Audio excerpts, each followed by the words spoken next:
I'm Lewis Jones and I'm the Policy Advisor for the MDU.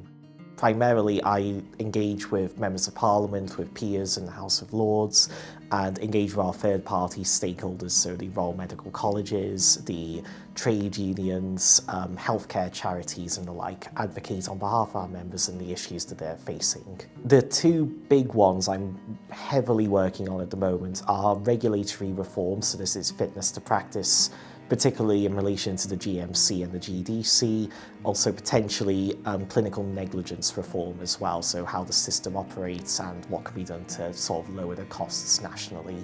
When you look at lower value claims in particular, the legal costs involved are extremely high. The National Audit Office a few weeks ago came out with a report. Basically, they said that it's 3.7 times the average legal costs for medical claims below 25 grand. So in layman's terms, it means that if I am a claimant and I get £10,000, on average, my lawyers have earned £37,000 for that case. The other thing is a very archaic piece of legislation. It's called Section 2.4 of the Law Reform Personal Injuries Act 1948.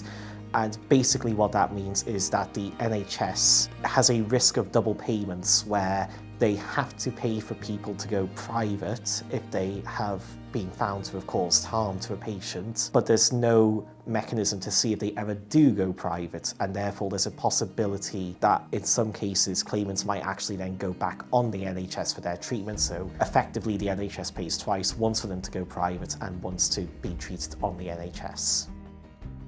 Fitness to practice is one of those horrendous situations if you're a healthcare professional.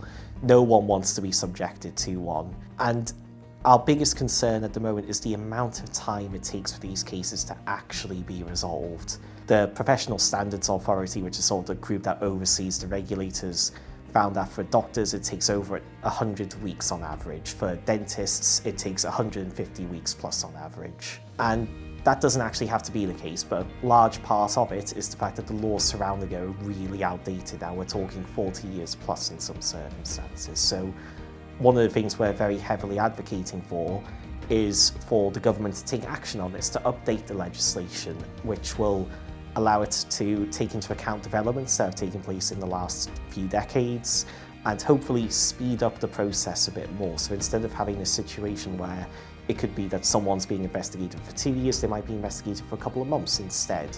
The outcome is still likely to be the same, but the amount of stress, the amount of time it's taking is just reduced, and that's better for everyone. It's better for the doctor, it's better for their family, it's better for their friends, and it's better for the patients. I do a lot of liaising in Westminster, going to speak to MPs, speaking to peers, and getting to see actually what we're doing on that front, and being able to see that we are actually getting a lot of support in Parliament, and there is a bit of a consensus that these things should be updated and should be changed, and it's great to see that we're at the forefront of doing that.